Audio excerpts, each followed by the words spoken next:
Washington. On the second day of the shutdown, a bipartisan group of senators emerged as a primary force behind the effort to end the gridlock and reopen the government.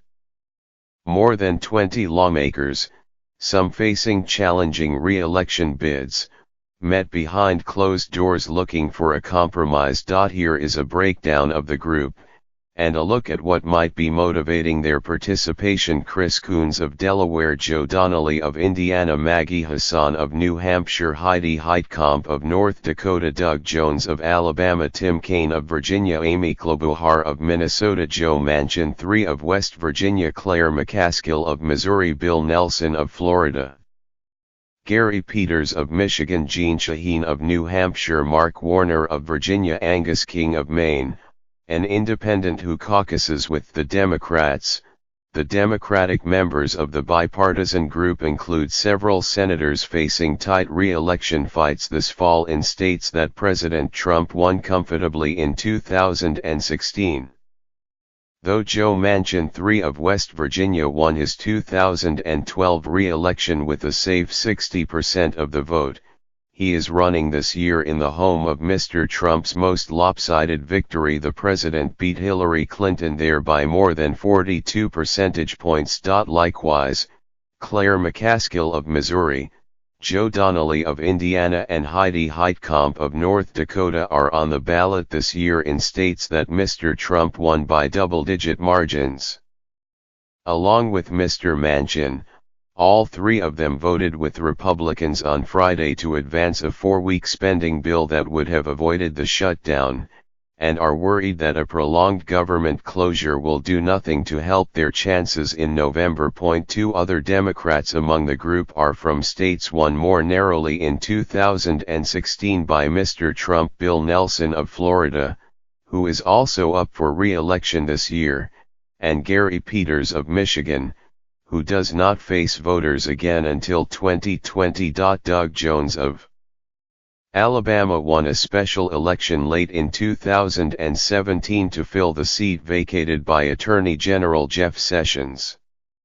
While he does not face re-election until 2020, he is the first Democrat to represent his state in the Senate in a quarter of a century.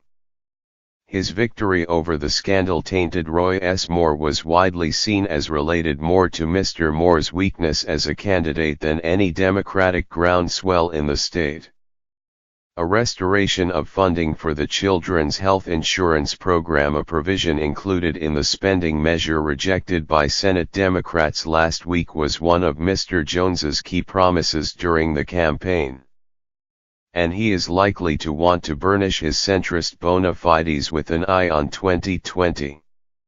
He was one of the 5 Democrats to vote Friday night to keep the government open. Both of Virginia's senators, Tim Kaine and Mark Warner, are working with the bipartisan group, which is no surprise, given that the state is home to a large number of federal employees, who are likely to feel the effects of the government shutdown more than most. Virginia is not the only state to have both of its senators in on the negotiation. Maggie Hassan and Jeanne Shaheen of New Hampshire are continuing their state's tradition of pragmatic New England politics. Neither face re-election this year, but New Hampshire was one of the tightest states in the 2016 election, with Mrs. Clinton beating Mr. Trump by fewer than 3,000 votes. Amy Klobuchar of Minnesota and Angus King of Maine, who is technically an independent but caucuses with the Democrats, also face re-election this year, and while their seats are generally seen to be relatively safe, they both represent states that Mrs. Clinton won in 2016 by relatively slim margins.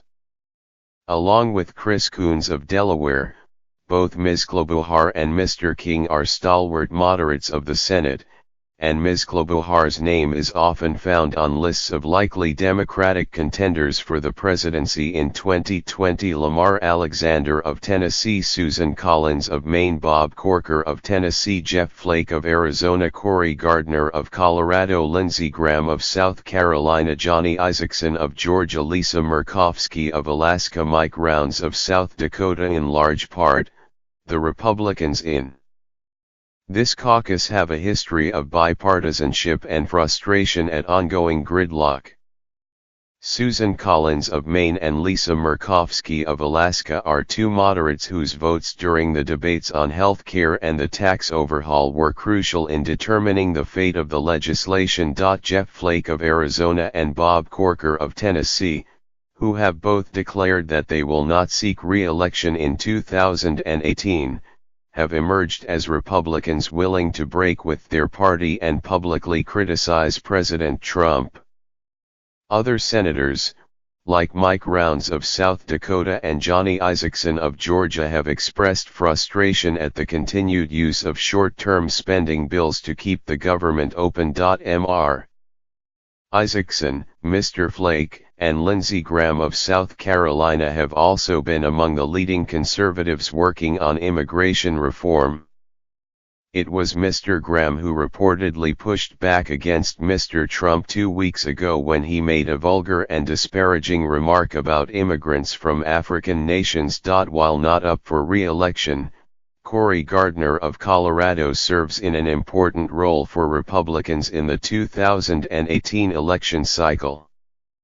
As the chairman of the National Republican Senatorial Committee, Mr. Gardner, who represents a swing state, has the task of strengthening the Republican field for the midterm election, ultimately trying to widen the slim majority that the party holds in the Senate. Whatever deal, if any, this group comes up with, it must get approval from the majority leader, Senator Mitch McConnell of Kentucky. Lamar Alexander, who is close to Mr. McConnell, will probably be an important voice in relaying what would be acceptable during the negotiations and then presenting it to Republican leadership.